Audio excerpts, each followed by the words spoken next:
네, 여러분 이번 시간 291페이지 보시면 6절 펌프입니다.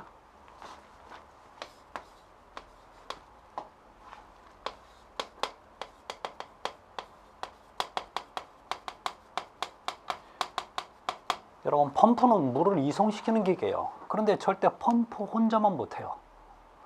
원래 펌프는 그래요. 그래서 우리 교재 보실래요? 여러분 페이지 292페이지 보면 피스톤 펌프 있죠. 옛날에 쓰던 펌프. 그렇죠. 저거 동력이 뭐였어? 사람이잖아요. 그럼 이 펌프는 물을 이송시키는 기계는 분명히 맞지만 뭔가 동력원이 필요하죠. 그래서 뭐하고 연결돼요? 모터, 전동기와 연결돼 있죠. 그래서 혹시 펌프하고 전동기와 모터하고 헷갈릴까봐 말씀을 드리는 겁니다.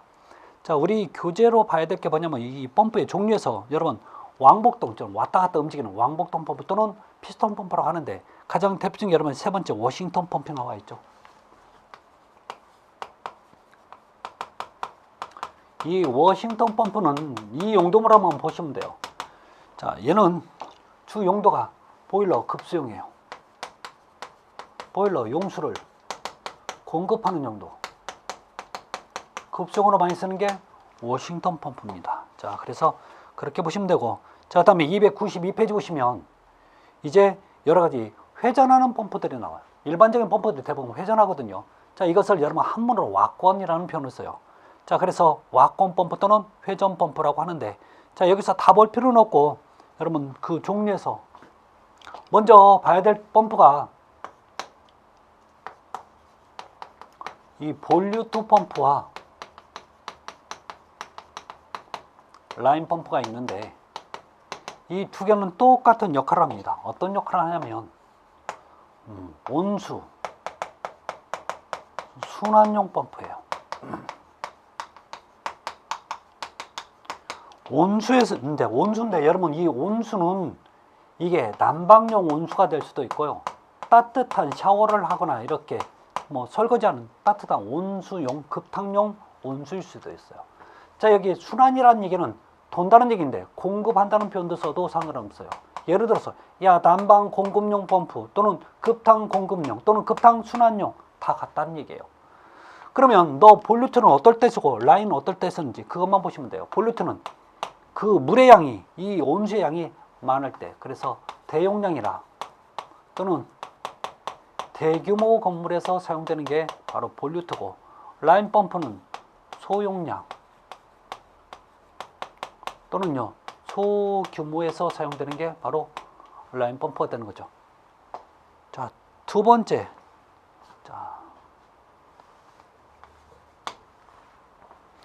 우리 교재 밑에 보면 여러분 네 번째 심정 펌프가 있어요.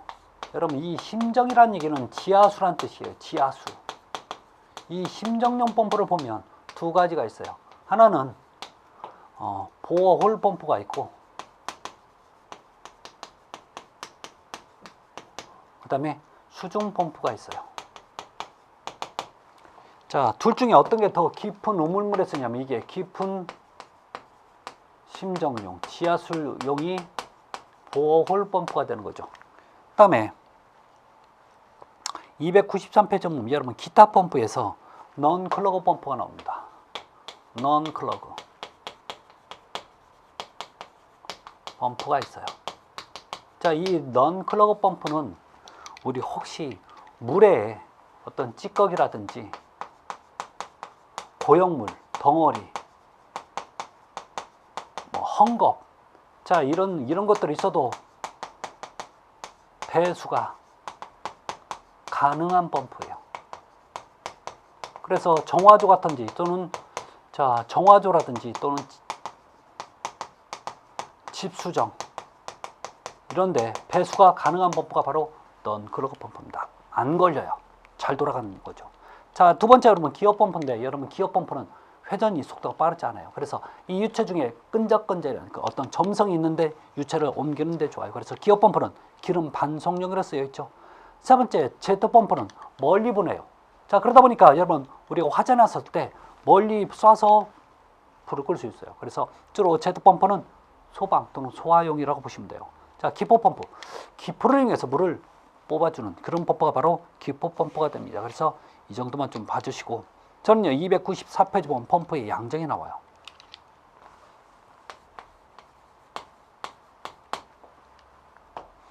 자, 두 번째 펌프의 양정.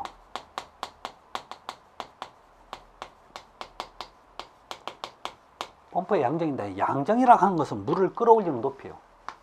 물을 끌어올리는 높이가 양정이에요. 자, 그러면 기본 개념을 좀 설명 좀 할게요. 자, 예를 들어서 여기 펌프가 있어요. 자, 펌프가 있는데 물이 여기 있고, 자, 그러면 펌프 올렸으면 빨아서 토해내야 되는 거죠. 그래서 이렇게 기준을 삼아서 여기는 이 펌프가 물을 빨아 올려야 되는 거죠. 그래서 흡, 입, 양정, 끌어올리는 높이가 되는 거고, 자, 여기서는 너 흡입한 걸 토해내 라는 표현에서 토출 양정이 되는 거예요. 아셨죠? 자, 그런데 우리 이 양정에는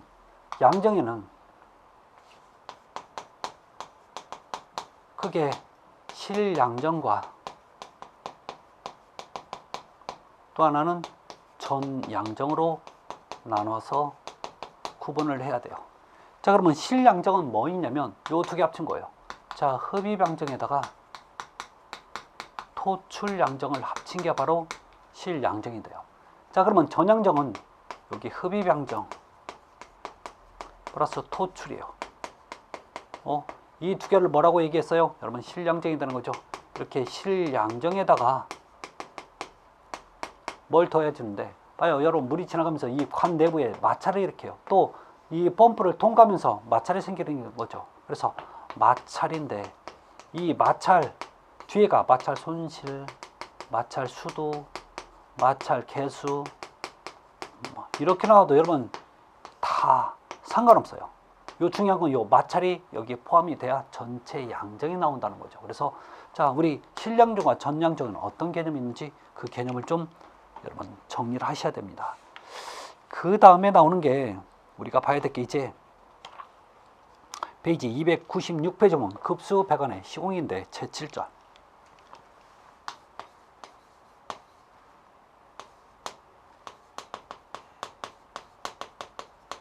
급수 배관의 시공.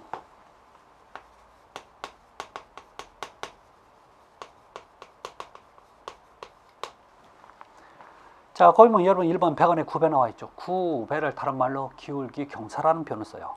자, 문제는 자, 여기 보시면 여러 얘기가 있는데 여기서 가장 중요한 얘기는 뭐냐면 여러분 1번 볼까요? 완전 수평 배관은 밸브를 사도 잔류가 되기 때문에 수리등이 곤란하고 찌꺼기 나무로 최소 250분 이상 구배가 되도록 하고 라고 나와 있죠. 자, 여기서 여러분 지금 좀 수정을 할 게 있는데, 여러분 배관에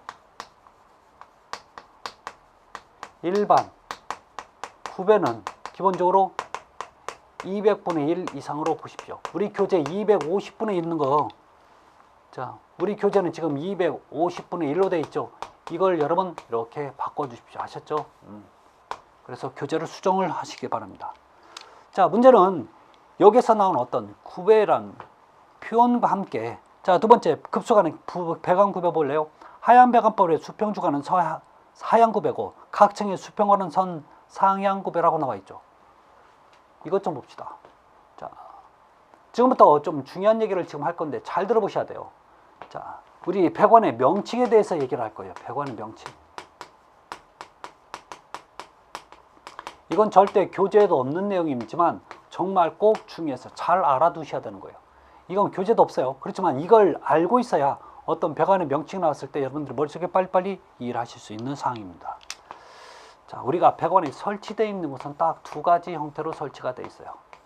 자, 하나는 여러분 이렇게 세워져 있는 형태가 있고요. 하나는 눕혀져 있는 형태가 반드시 존재합니다. 문제는 이게 길어도 상관없고요. 아주 짧아도 상관없어. 광경이 커도 상관없고 광경이 작아도 상관없어요. 그러면 여러분 요 광경 이거 좀 보자고요. 자, 요거 네 가지로 표현합니다. 요거 서 있다고 해서 여러분 수직관이라는 표현을 써요. 이게 크잖아요. 수직 주관이라 하고 작으면 가지 짓사 써서 지관이라고 얘기해요. 어떤 분 그러대요. 얼마나 커야 돼요? 저도 몰라요. 결론 절대 안 물어봐요. 그냥 주관이라고 하면 메인관이야. 큰 관. 작으면 그냥 지관이라는 표현을 써요. 절대 시험 문제는 얘기 안 합니다. 자, 다음에 이거 뭐냐면 열차를 가는데 여러분 좌석 픽업 때 서서 가면 뭐예요? 입석. 여러분 서 있는 상태라고 해서 입상관이라고 표현합니다. 네 번째, 이게 크면 입상 주관이 되는 거고 작으면 지관이 돼요. 어때요? 이거 다 같은 얘기예요. 다 같은 표현을 이렇게 표현한다고. 그럼 요 관 얘기 좀 볼까요? 자, 이 관 얘도 네 가지로 표현할 겁니다. 첫 번째, 수평으로 되어 있다고 해서 수평관이에요. 이게 크잖아요. 그러면 수평 주관이라 하고 작으면 지관이라고 합니다. 여러분 우리 도로가 있는데 이 도로를 가로질러 간다는 표현을 뭐라고요? 횡단이라는 표현 쓰죠. 그래서 건너가라고 횡단 보도도 만들잖아요. 그렇죠? 자, 이렇게 수평으로 간다 해서 건물을 가로질러 간다는 개념으로 봐요. 그래서 횡관이라는 표현을 써요. 자, 이게 크면 횡 주관이 되는 거고 작으면 횡지관이 돼요. 자, 지금 봐요. 요 네 가지, 즉 요게와 이거는요 어떤 서 있는 상태에 대해서 배관에 명칭을 붙인 거예요. 자, 그런데 제가 이 앞에 제가 공간이 들어갈 자리가 뭐냐면 배관의 사용의 목적이 들어가야 돼요. 자, 그러면 배관 같은 경우는 어떤 목적으로 쓰냐면 지금 우리 뭘 배워요? 급수 배우죠. 자, 급수가 될 수 있고 이게 급탄관이 될 수도 있어요. 그 다음에 난방관이 될 수도 있고, 자, 이거 버리는 배수관이 될 수도 있고, 자, 공기가 통하는 통기관이 될 수도 있고, 또는 소방용 관이 될 수도 있고, 이런 거죠. 종류는 얼마나 많은지 몰라요. 자, 그럼 우리가 급수를 배우니까 여러분 이 앞에가 급수자만 붙이면 돼요. 급수, 이 관을 급수 수직관 또는 급수 입상관 이래도 돼요. 작으면 급수, 자, 급수 수직 지관 이런 식으로 표현하면 되는 거죠. 크면 수직 주관 이렇게 표현하면 되고, 자, 옆으로 가요. 급수 수평관, 급수 횡주관 이런 식으로. 아셨죠? 그러면 난방이면 또 난방자만 붙이면 난방 수직관, 난방 입상주관 또는 입상지관이 될 수도 있고요. 난방 수평관, 난방 횡주관. 어렵지 않죠? 문제는 어떤 식으로든 나와도 여러분들은 이것은 얘는 이렇게 서 있는 거고 얘는 눕혀진 거라, 이런 빨리 상태를 빨리 파악하셔야 돼요. 그 다음에 사용하는 목적이 뭔지만 보시면 돼요. 아셨죠? 이거 모르면 정말 큰일 나요. 자, 그러면 하나 더 가야 돼요.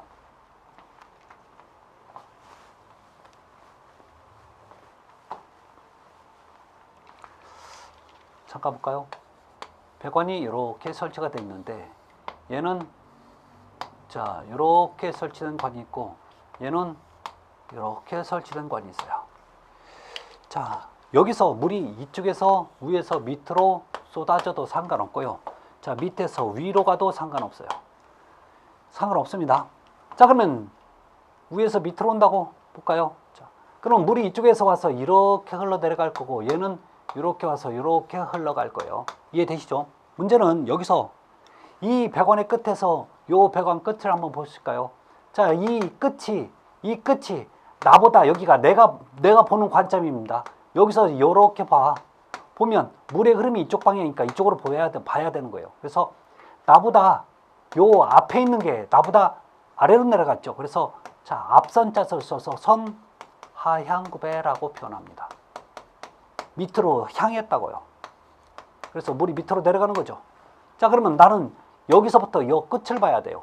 여기서 여기를 보다 보니까 나보다 위로 올라갔죠. 그래서 요 끝이 앞선 자가 선상향구배라고 하는 거죠. 근데 요즘은 이 표현을 안 쓸 수도 있어요. 그래서 이것을 앞내림구배, 구배를 또 기울기라는 표현도 쓰죠. 앞내림 기울기. 자, 얘는요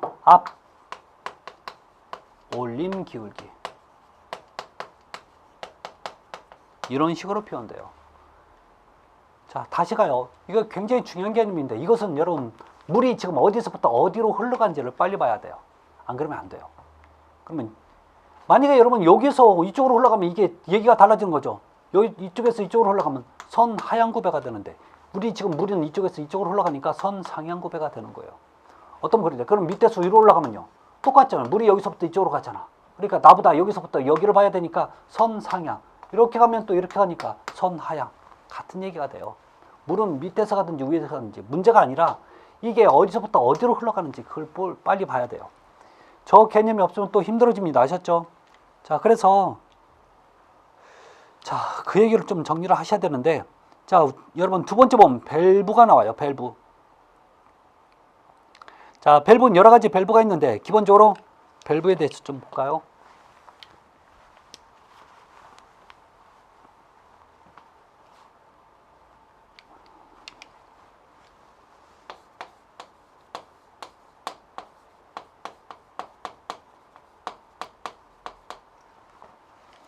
첫 번째 공기 빼기 밸브가 나와요.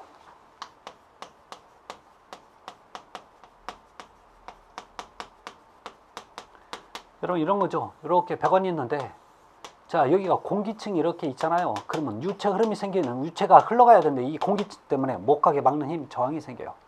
그래서 여러분 여기에서 이렇게 공기 빼기 밸브를 설치를 해서 이 공기를 빼야 되는 거죠. 그리고 이렇게 공기를 빼면 뭐가 좋아요? 이렇게 공기 빼기 밸브 설치하는 목적은 다른 거 없어요. 자, 공기를 빼서 유체 흐름을 원활하게 하는데,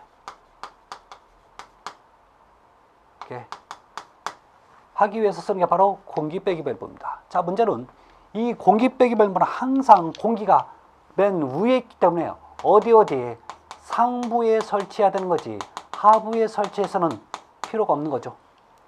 자, 그래서 이 공기 빼기 밸브는 정말 많이 쓰여요. 모든 배관에 다 쓴다고 보시면 무난합니다. 자, 두 번째 지수 밸브.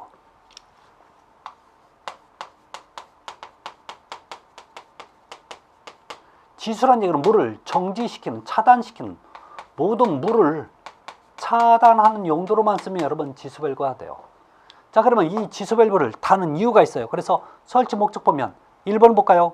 국부적 단수로 급수계통의 수량 및 수압을 조정.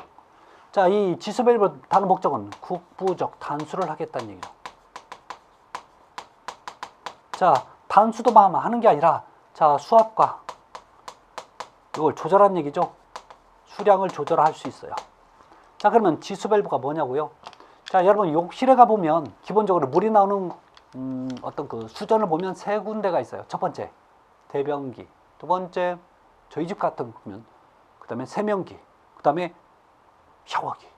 대부분 그럴 겁니다. 요 세 가지가 있을 거예요. 문제는 예를 들어서 세면기에서 물이 새요. 물이 수도꼭지가 고장이 난 거야. 그럼 물이 질질 셀 거 아니에요. 그러면 그대로 놔둘 수는 없잖아요. 물이 아까우니까. 그래서 어떻게 해요? 여러분 세면기 밑에 보면 잠그는 밸브 있나요? 그걸 잠그면 되잖아요. 그게 바로 여러분 뭐예요? 지수 밸브예요. 자, 이 지수 밸브가 갖고, 자, 봐요. 문제점이 생기니까 부분적, 국부적인 단수만 하겠다는 얘기예요. 물을 잠그겠다는 얘기예요. 부분적으로만. 자, 그걸 여러분 세게 열면 더 완전히 열어주면 물이 더 많이 나오는 거 아시죠? 많이 나온다는 얘기는 그만큼 수압 조절도 가능하다는 얘기예요. 그래서 자, 그런 개념을 좀 보시면 돼요. 그래서 지수 밸브가 특별한 밸브 아니에요. 물을 잠글 수 있는 모든 기능을 가진 밸브가 지수 밸브라고 보시면 돼요. 다음에 자, 297페이지 보면 세 번째 유니온 및 프렌지가 나와요.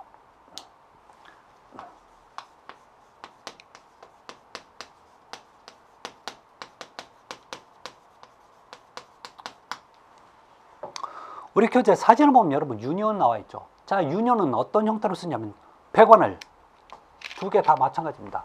자, 얘들은 배관, 이음, 부속이에요.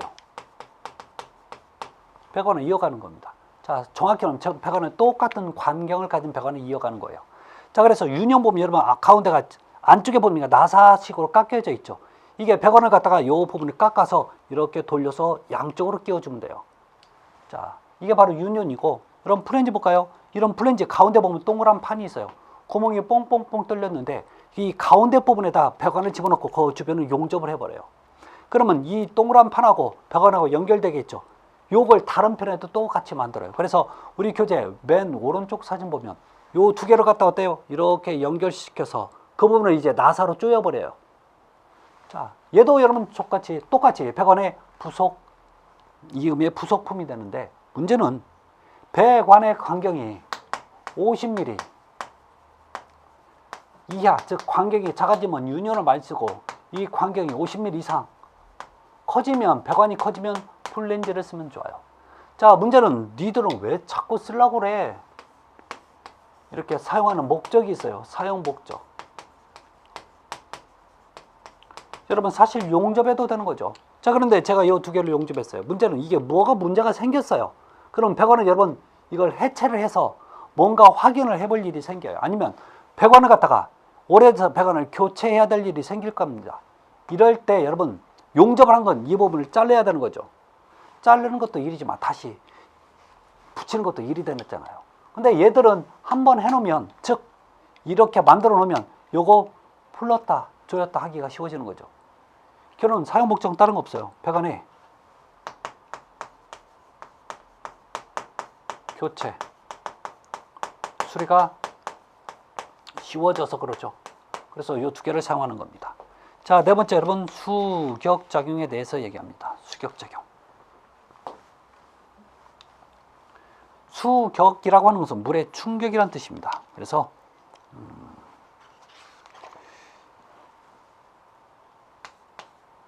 자, 297페이지 여러분 네 번째 수격작용입니다.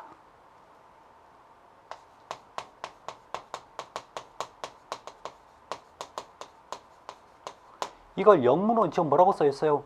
물의 충격에서 워터 해머 또는 워터 해머링이라고 읽어요. 자, 우리 교재는 워터 해머링이라고 되어 있네요. 상관없습니다. 자, 이게 뭐냐면, 자, 보실래요? 제가 배관을 타고 물이 흘러가고 있는데, 제가 밸브가 갑자기 딱 이 물의 흐름을 차단시키면, 이 물의 어떤 흐름의 운동 에너지에서 얘가 여기에서 충격을 생기는 거죠. 그래서 퉁퉁거리는 소리가 나는 게 바로 수격작용입니다. 문제는 이 수격작용이 발생이 되잖아요. 이 수격작용이 발생되면 특히 밸브 같은 게 파손의 원인이 돼요. 그래서 나중에 밸브가 질질 새는 원인이 되는 게 바로 수격작용 때문에 그래요. 그럼 이 수격작용을 방지해야 되는 거죠. 그래서 방지 대책이 필요한데, 자, 여러 가지 대책이 있지만 꼭 잊지 말아야 될 게 이겁니다. 첫 번째, 공기실을 설치해 주면 괜찮아요. 자, 그런데 이 공기실의 영문이 뭐냐면 에어 챔버라고 하는 거예요. 에어 챔버. 요걸 설치를 해주면 돼요. 그래서 공기실을 설치한다 또는 에어 챔버를 설치한다 같은 얘기입니다. 또 하나 수격 방지기를 설치한다 같은 얘기예요. 그래서 요 세 가지 요것만 설치해주면 돼요.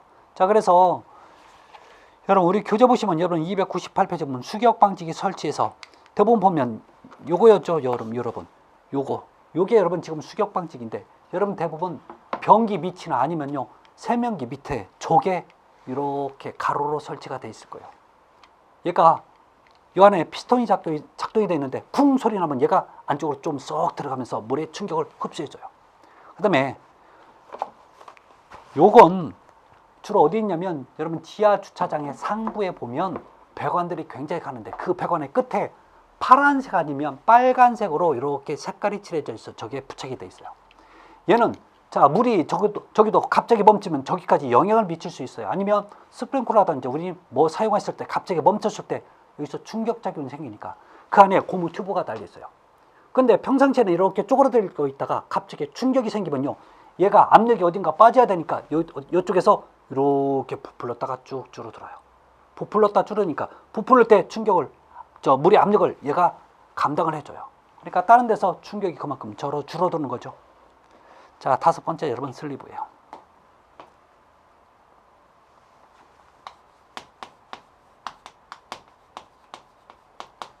자, 이 슬리브 또는 슬리브 배관이라고도 하는데,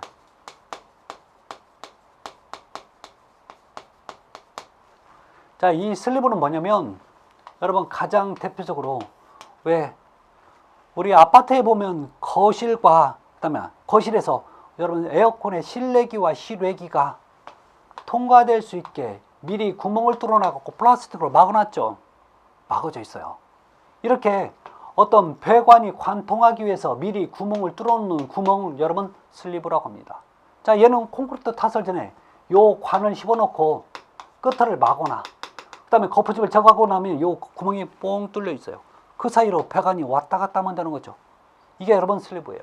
자, 우리 교재는 슬리브 배관에서 나와 있는 그 사진들이 뭐냐면 자, 가운데 사진은 벽체 구멍을 뚫기 위해서 미리 묻어놓은 파이프를 얘기하는 거고, 맨 오른쪽 사진은 주로 욕실 같은데, 자, 요거 배관들이 지나가야 되는 그 자리에다가 이렇게 파이프를 심어 놓은 거예요. 나중에 그 뚜껑을 열면 구멍이 뻥 뚫리게끔 만들어져 있어요. 그러면 제가 얼마든지 배관이 왔다 갔다 할 수 있는 거죠. 결론 물어보는 건, 야, 슬립은 왜 하냐? 그 사용의 목적이죠. 자, 목적, 사용 목적.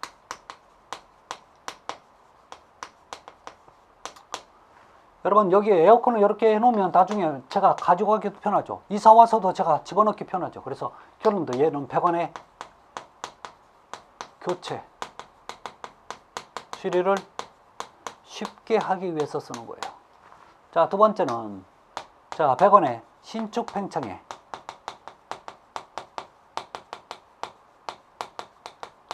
자, 대응하기 위해서 하는 거죠. 자, 이 얘기는 무슨 얘기냐면, 이 얘기는 아시겠죠? 자, 이 얘기 볼까요? 자, 콘크리트, 이 배관이 있는데 이 콘크리트가 타설한이라고 이게 콘크리트가 꽉 잡고 있어요. 만약에 이 배관이 해필 여러분 겨울에 쓰는 난방용 배관이 뜨거워요. 그럼 이 배관도 여러분 늘었다 줄었다 한단 말이에요. 그러면 문제는 늘을 때 같이 늘어나게 해줘야 되는데 콘크리트가 잡고 있으니까 못 늘어나는 거죠. 이렇게 배관이 못 늘어나면 두 가지 문제점이 생겨요. 배관이 찢어지거나 아니면요, 자, 배관을 주변에 감싸고 있는 콘크리트가 옆에서 버석버석 깨져버려요. 그래서 이런 문제점들이 왔다 갔다 잘하라고 이걸 한다는 얘기죠. 자, 이게 바로 슬리브입니다. 다음에 나오는 게 여러분 6번째 크로스 커넥션입니다.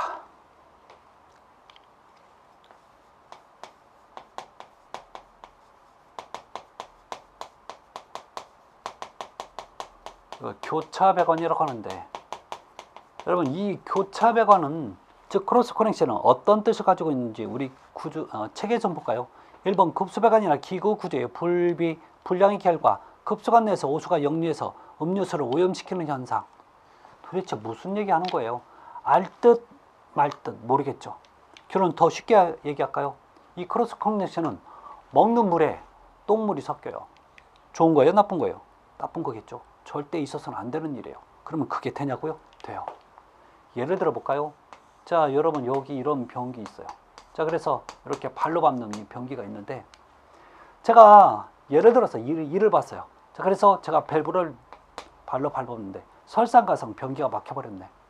그러면 어떻게 돼요? 이제 둥둥 뜨는 거죠. 근데 더 엎친 데 덮친 격으로 제가 너무 세게 밟았나 봐. 이 밸브가 위로 원위치로 작동이 안 돼요.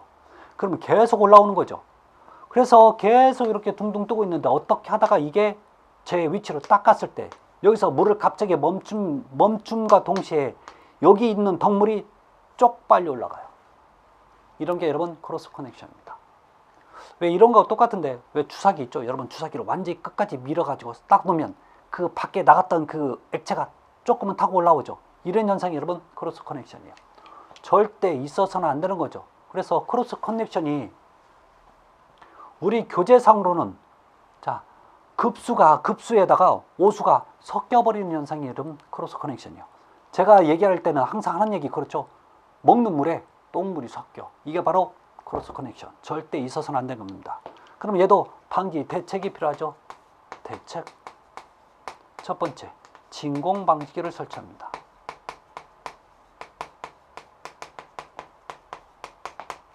자, 그런데 이 진공 방지의 영문이 베큐um 브레이커. 그래서 버큐um 브레이커, 뭐 베큐um 브레이커 상관없어요. 대충 읽으세요. 자, 두 개 다 똑같은 거죠. 또는 역류 방지기를 설치해줘요.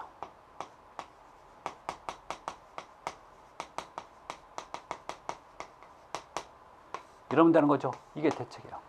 자, 그런데 여기서 우리 주의할 점이 여기 방지기 나오고 여기 방지기 나오는데, 또 하나 우리 수격작용에서 여기 방지기 나오죠. 그래서 얘들이 가끔 갖다가 섞이니까 구분 잘 하셔야 돼요. 실제로 섞여서 나오는 경우도 있어요. 그래서 잘 하시기 바랍니다. 자, 다음에 우리 8번에 보면 299페이지 보시면 이제 수압 시험이 나오죠. 이 수압 시험이라는 얘기는 배관을 설치해 놓고 나서 이 배관이 새는지 안 새는지 확인을 해봐야 되는 분명히 이유가 있습니다. 왜? 전부 다 해놨는데 절대 세면 안 되잖아요. 그래서 여러분 반드시 해야 되는데, 여러분 300페이지 보면 검사 시기 및 방법이 있죠. 검사 시기. 첫 번째, 배관 공사 후 피복하기 전. 여러분, 이 배관을 갖다가 피복한다는 얘기는 얼지 않게 보온을 해주는 작업하기 전에 해야 돼요. 그래 어디서 새는지 눈에 확인하는 거죠. 두 번째, 지하 매설 배관을 매설하기 전. 이게 땅속에 들어가. 그러면 땅속에 들어가기 전에 이음부들이 제대로 이음이 됐는지 어디가 새는지 확인해야 되는 거죠. 세 번째, 배관의 공동부 말단을 막고 자 실시한다는 얘기죠. 즉 어딘가 끝을 막아놓고 어떤 그 물이 새는지 안 새는지 확인해야 되는 거지.